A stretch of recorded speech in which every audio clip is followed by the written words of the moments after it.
Nous sommes heureux de nous retrouver encore aujourd'hui par la grâce de Dieu pour continuer avec notre thème, la sagesse de Dieu pour une vie bénie. Il y a un sous-thème qui a vraiment retenu notre attention. Ce sous-thème, c'est la sagesse et le mariage. Pourquoi? Parce que nous avons reçu beaucoup de questions, et beaucoup de requêtes et des sollicitations de la part de ceux qui nous écoutent, ceux qui nous suivent au travers de Facebook.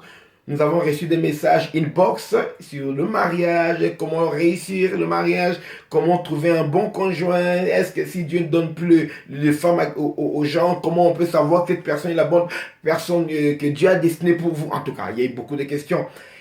Et dans le souci d'aider le peuple de Dieu, nous avons décidé de prolonger encore avec ce sous-thème, la sagesse et le mariage. Comment les gens peuvent entrer dans le mariage bien pour que ce mariage puisse durer. Parce qu'il y a des mariages qui ont déjà échoué avant même d'avoir commencé. En regardant comment ces gens s'y préparent, en regardant les personnes qui décident de se mettre ensemble, on sait qu'il n'y a pas de compatibilité, ces gens-là vont se séparer. Tout le monde le sait, sauf ces personnes-là. Et d'autres personnes sont dans le mariage, ils ne s'étaient pas préparés, et là-dedans, il se trouve qu'il y a beaucoup de difficultés. Ils peuvent s'en sortir, mais ils ne savent pas comment. Ils finissent par divorcer alors qu'ils pouvaient s'en sortir, parce qu'il y a des gens qui ont vécu des choses plus pires, mais ils ont réussi à sauver leur couple. En tout cas, il y a beaucoup de choses, il faut de l'aide. Et aujourd'hui, nous allons continuer de la manière à pouvoir aider les personnes, surtout qui sont déjà mariées, et aussi les gens qui se marieront demain, qui puissent déjà savoir comment s'y prendre en cas de difficulté. Bonsoir, donc c'est moi, votre ami, le docteur Samuel Ouabantou, et j'aimerais parler aujourd'hui d'un soutien. Je parle de 3 piliers pour le mariage. 3 piliers dans le mariage, à savoir les intérêts. Avant de vous marier, vous devez connaître ces 3 piliers. D'abord, il y a les intérêts. Ce n'est pas l'amour. L'amour, c'est un des piliers, mais c'est en 3e position. D'abord, les intérêts. 2, vous devez étudier la compatibilité, si vous serez compatible. Et 3, vous allez voir s'il y a l'amour. L'amour est un pilier dans le mariage, mais ça vient en 3e position. Les gens mettent ça en 1re position. Tous les mariages qui sont des mariages d'amour ne réussissent pas toujours. La plupart des mariages d'amour échouent si on n'a pas au préalable vérifié les intérêts qui peuvent vous unir et si on n'a pas vérifié la compatibilité. En tout cas, l'amour qui est une flamme, ça monte, ça descend. Si ces autres éléments-là ne sont pas là, votre amour ne pourra pas subsister. Mais si les autres éléments sont là, même s'il n'y a plus d'amour, le mariage lui-même pourra subsister. Parce que le mariage est une alliance. C'est un engagement. Même quand il n'y a pas l'amour, le mariage peut continuer, croyez-moi. Beaucoup de couples que vous voyez là, des fois l'amour n'y est plus, mais leur mariage quand même est là. Le mariage finit par le divorce. Il y a des gens jusqu'à leur mort peut-être ne divorceront pas. Ils auront réussi à préserver leur mariage, tant bien que mal. Alors voilà. Aujourd'hui, j'aimerais parler d'une aide dans le mariage. C'est comme un soutien, un support. Il y a beaucoup de supports. À part les piliers, il y a beaucoup d'aides, beaucoup de supports qui viennent soutenir, renforcer le mariage. L'un des éléments qui renforce le mariage, c'est quoi? Ce sont les conseils. Notez bien, les conseils. C'est là où beaucoup d'enfants de Dieu échouent. Nous allons lire là, ceci. Dans Proverbe chapitre 15, le verset 22, là déclare, les projets échouent faute d'une assemblée qui délibère. Mais ils réussissent quand il y a de nombreux conseillers. Le mariage est un projet de vie. C'est un projet important. Ça demande de l'investissement, ça demande du temps, ça demande de la réflexion, de l'énergie et un engagement pour la vie. C'est l'un des projets les plus importants de la vie ici sur la terre, c'est le projet du mariage. La Bible déclare que les projets échouent faute d'une assemblée qui délibère. Vous regardez dans les temps anciens, le mariage réussissait, perdurait, subsistait à toutes les vagues de problèmes parce que le mariage dans les temps anciens a toujours été une affaire de la société, de la communauté, de la famille. Maintenant, Hollywood a poussé les gens à individualiser le mariage. C'est-à-dire que les gens pensent que le mariage ne regarde que moi et la personne que j'aime et c'est tout. Après la fête, nous allons vivre notre vie de couple. Notre vie de couple ne regarde personne. C'est faux. C'est pourquoi les mariages aujourd'hui ne réussissent pas, ne perdurent pas. Les gens se marient en pompe et après quelques temps, c'est fini. Les gens, vous voyez, défilent dans la ville avec des chevaux, une carrosse blanche, on voit le luxe, une Rolls-Royce, peu importe la voiture de luxe. Mais après quelques temps, on apprend que ces gens-là à peine ils se sont mariés, déjà c'est le divorce qui pointe à l'horizon. Pourquoi? Les gens postent des photos, des mots d'amour, des versets bibliques. Maintenant, on apprend que l'homme est dans une telle ville, la femme est dans une autre ville parce qu'ils ne peuvent pas s'attendre. Parce que les gens, ça donne trop à la façade, hein, aux apparences et tout et tout. Non, le mariage, il y a des fondements qui doivent être là pour aider le mariage à subsister. Et l'un des éléments clés que Dieu veut, il a mis dans sa sagesse, c'est quoi? Les conseils. Les conseils. Les projets échouent faute d'une assemblée qui délibère. Chaque fois qu'il y avait un problème dans la famille, on appelait la famille de l'homme, la famille de la femme, les gens s'asseyaient et parlaient sur votre couple. Ce qui va bien, ce qui ne va pas bien, et on disait à qui la faute, et on vous donnait des recommandations. Mais aujourd'hui, les gens gardent secret, et l'une des études qui a été faite aux États-Unis, je parle de l'Église, ce qui concerne les chrétiens, une des études qui a été faite aux États-Unis concernant les divorces, c'est quoi? Beaucoup de couples vont voir le pasteur, vont voir les counseling, vont voir l'aide pour leur couple, l'aide qu'il faut pour leur mariage quand c'est déjà trop tard.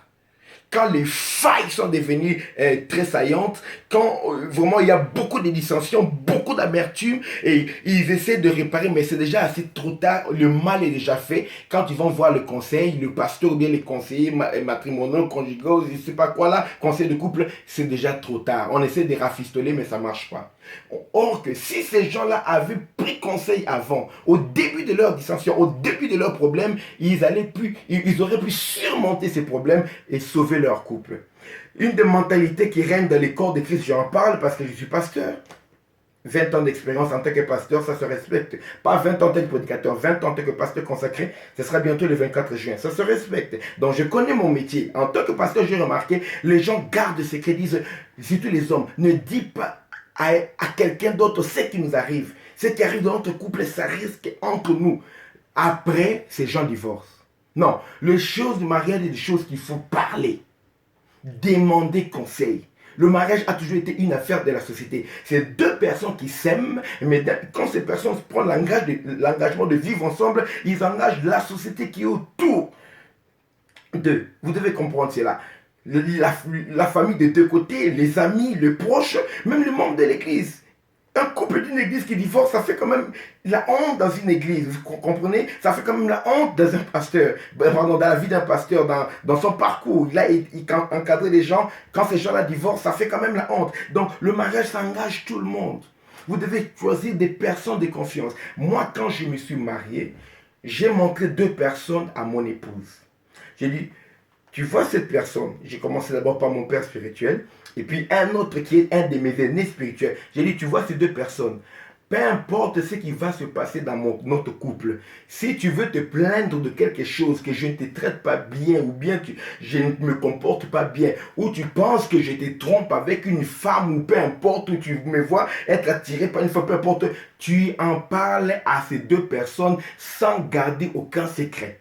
Que ce soit quelque chose qui soit intime, quelque chose qui peut me faire honte. J'ai dit, ces deux personnes ont une autorité pour me parler parce que ces personnes me connaissent depuis que j'avais l'âge de 16 ans.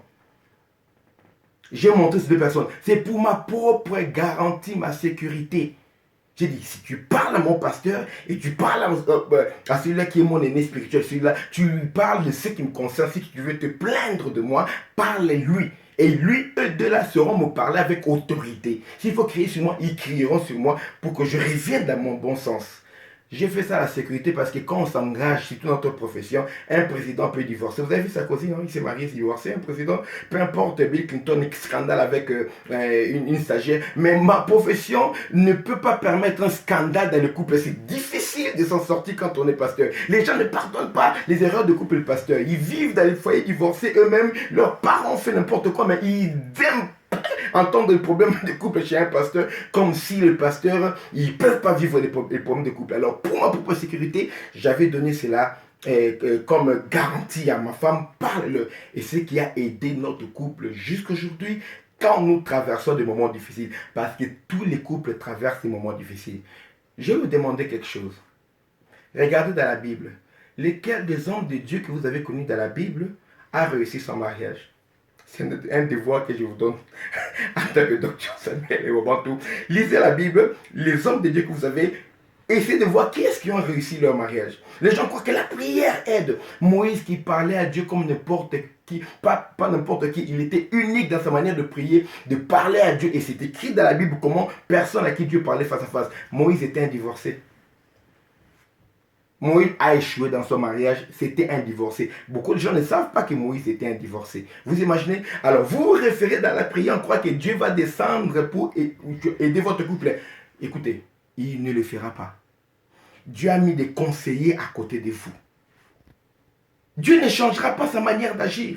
C'est comme le mauvais riche quand il est mort, il dit à Abraham, et s'il te plaît, envoie Lazare ressusciter de moi, allez leur parler. Abraham a dit quoi? Même si un mort ressuscité pour leur parler, ils ne croiront pas. Ils ont Moïse là-bas, et ils ont les prophètes, donc ils ont la loi, ils ont la parole de Dieu, qu'ils écoutent ces gens-là. Ce n'est pas un mort qui reviendra pour aller leur parler. Donc Dieu ne changera pas sa manière. La sagesse est dans la parole de Dieu. Et la sagesse dans la parole de Dieu demande d'avoir des conseillers. Quand il y a une assemblée qui délibère, les projets réussissent. Les projets s'affermissent. Mais s'il n'y a personne qui délibère pour parler, pour vous aider, quelqu'un qui peut venir au milieu de vous quand il y a un problème, une dissension, une divergence de vues, des incompatibilités commencent à prendre place. S'il n'y a pas de gens qui peuvent venir vous conseiller, votre mariage va échouer. Choisissez des bons conseillers dès maintenant. Les parrains du mariage sont là. Ils ne sont pas là pour remplir les chaises lors du banquet. Telle personne a de l'argent. Ne choisissez pas un parrain à cause de son argent, à cause de son nature, parce qu'il s'habille bien. Choisissez des gens qui peuvent vous conseiller. C'est ça le rôle des parrains de mariage. Non, c'est devenu la frime. On va voir quelqu'un qui a de l'argent, qui va s'asseoir là. On connaît. Un parrain qui est indisponible n'est pas un parrain. Prends au sérieux pour un moment. Arrête de faire les choses comme le match, que les gens te voient. Non, tu as besoin de quelque chose de sérieux. Le projet du mariage est un projet très sérieux. Ne choisis pas n'importe qui comme parrain. Ne choisis pas n'importe qui comme marraine. Des gens qui ne peuvent pas vous conseiller. Il faut choisir des gens qui peuvent vous accompagner avec amour, avec passion et avec compassion. Des gens qui vous aiment, qui ne vous abandonneront pas, qui garderont vos secrets et qui combattront pour que votre couple réussisse. Même quand vous ne croyez plus à votre couple, eux pourront dire, moi, nous croyons encore en vous.